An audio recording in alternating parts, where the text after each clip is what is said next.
Meus amigos, boa noite. Nós vamos falar hoje sobre as provas morais da existência de Deus, sobre o sentido geral dessas provas morais. Essas provas morais são assim chamadas porque têm seu ponto de partida na realidade moral. Quando expostas com rigor, têm a mesma força que os argumentos metafísicos aos quais estão ligadas. Elas são particularmente aptas a fazer compreender não apenas a que ponto o problema de Deus se enraiza no mais profundo do nosso coração, mas ainda que não há solução verdadeira e suficiente, senão na crença na existência de um Deus pessoal, inteligência e amor infinitos.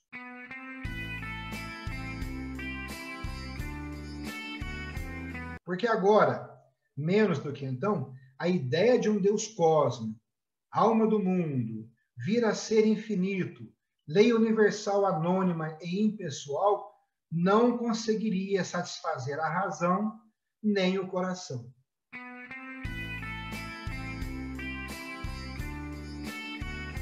E nós dividimos essas provas morais. Podem se reduzir em 4 as provas morais que normalmente se invocam em favor da existência de Deus. São elas: as provas pela obrigação moral, pelas aspirações da alma ou prova psicológica, pelo consentimento universal e pelo fato da experiência mística.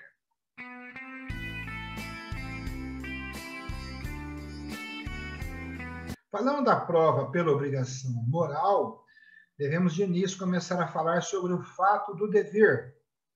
Nossa ação no mundo não se processa e não pode processar-se ao acaso.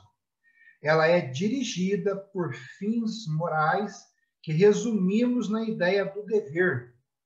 A obediência ao dever é essencialmente a busca perseverante de um ideal de perfeição moral.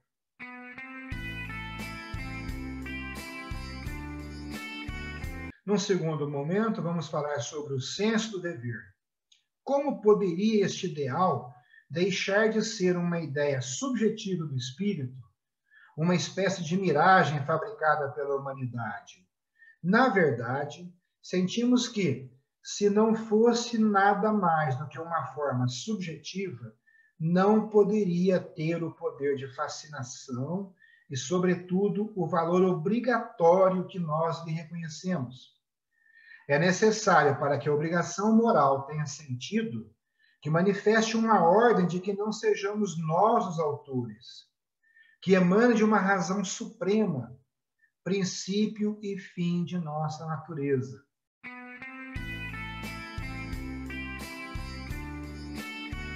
É também necessário que o ideal seja um tempo realizado e sancionado por um bem transcendente, vivo e pessoal.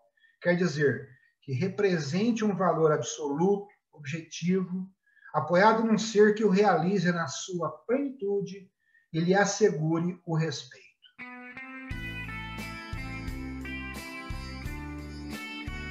Prova pelas aspirações da alma, começando pelo fato da inquietação humana. O homem é submetido, durante sua vida, a uma espécie de contradição, que não cessa de inquietar-lhe a razão e angustiar-lhe o coração. Está, por um lado, com todas as forças do seu ser profundo, ansiando pela posse de uma felicidade perfeita, estável e sem fim, em que se realizariam igualmente a perfeição de sua natureza e a aspiração de seu coração. E, ao mesmo tempo, e por mais que reaja, é vítima da miséria, da doença, da tristeza e, finalmente, da morte.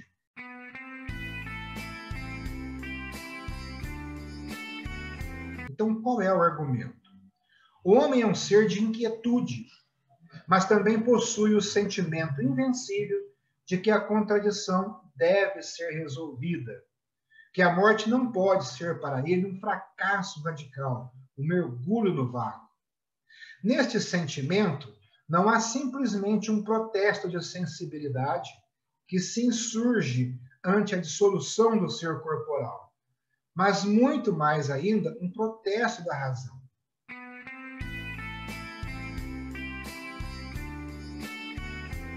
O universo físico manifesta, sem dúvida, uma ordem evidente.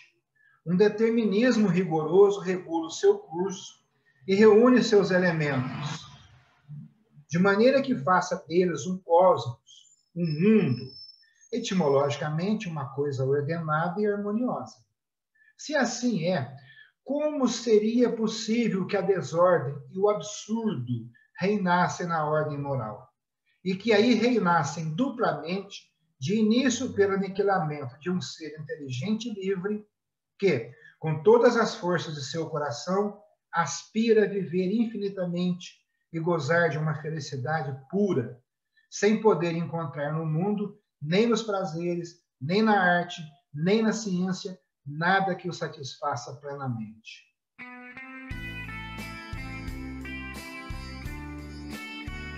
Depois, pelo revés que a justiça sofreria se uma outra vida, além da morte, não viesse restabelecer em favor do justo um equilíbrio que não se realiza no mundo. É, então, impossível admitir que o mundo ordenado e racional na ordem física seja lançado ao absurdo na ordem moral. Isto equivale a dizer que a ordem moral supõe e exige a um tempo um bem supremo que satisfaça os profundos desejos do coração humano e uma providência que assegure a realização de uma soberana e incorruptível justiça.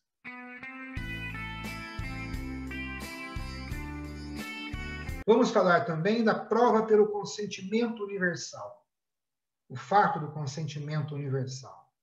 A ideia de Deus não é uma ideia reservada aos filósofos e aos sábios, nem é uma noção moderna, nem um elemento da civilização ocidental.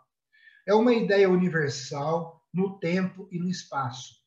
Em todas as latitudes e todas as culturas, desde as origens até os nossos dias, os homens, sábios ou ignorantes, afirmaram sua crença na existência de um chefe soberano do universo.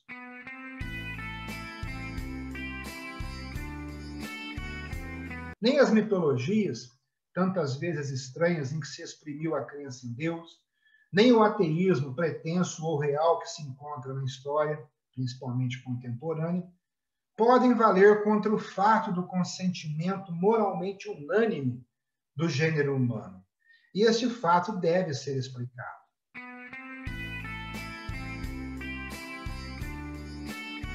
E qual é o sentido e o alcance do argumento?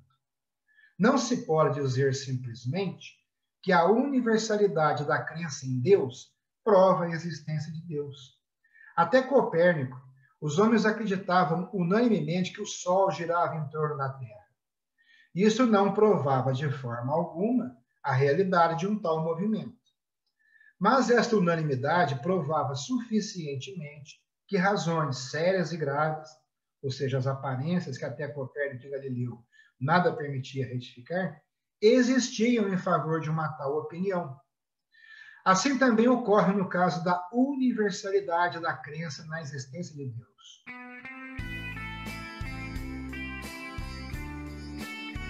Esta universalidade significa que há razões poderosas e acessíveis a todas as inteligências em favor da crença de Deus.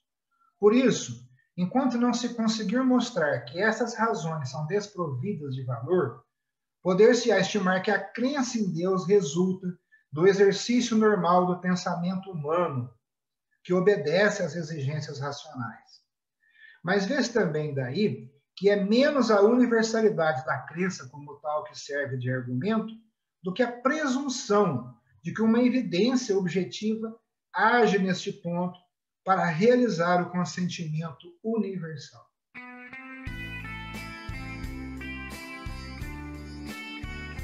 Falta falar, então, da prova pela experiência mística. O fato da experiência mística é algo indiscutível.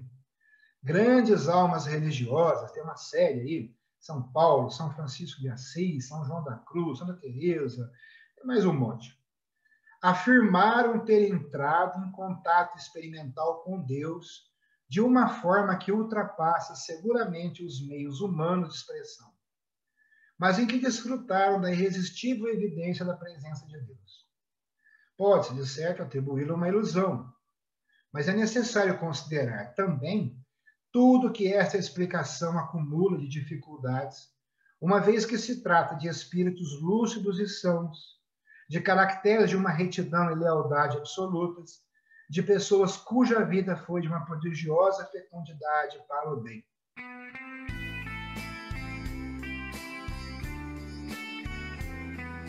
E o argumento? O argumento, que se baseia no fato místico, consistirá em dizer que toda esta experiência do divino, que culmina nos grandes místicos cristãos, é absolutamente inexplicável sem recorrer a Deus. Pode-se, é verdade, admitir que tal ou qual místico errou, mas seria realmente impossível que todos se enganassem e nos enganassem, falando com tanta força e convicção das mesmas realidades sobrenaturais que conheceram por experiências absolutamente pessoais e incomunicáveis.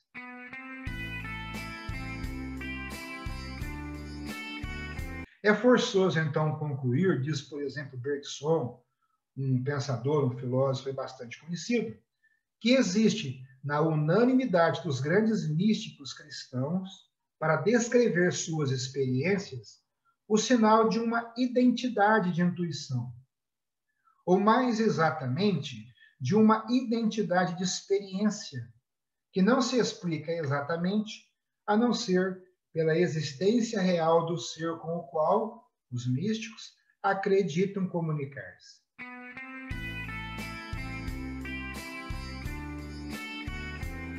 E qual que é o alcance deste argumento? Este argumento não parece constituir uma prova verdadeira, porque se a experiência mística não vale para seus próprios beneficiados, a não ser na medida em que interpretam pela noção de Deus que já possuíam pela razão e pela fé, é evidente, com mais forte razão, que o testemunho dos místicos não terá valor e força probatória, a não ser para aqueles que já admitem, pela razão e pela fé, a existência de um Deus pessoal.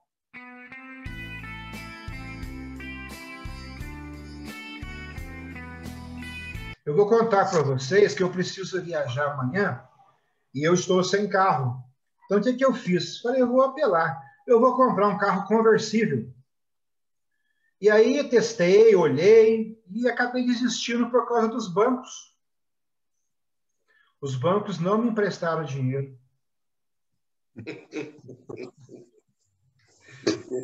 Vida longa e próspera, paciência e perseverança. Um grande abraço a todos, uma boa noite para vocês. Boa noite, pessoal. Bom descanso.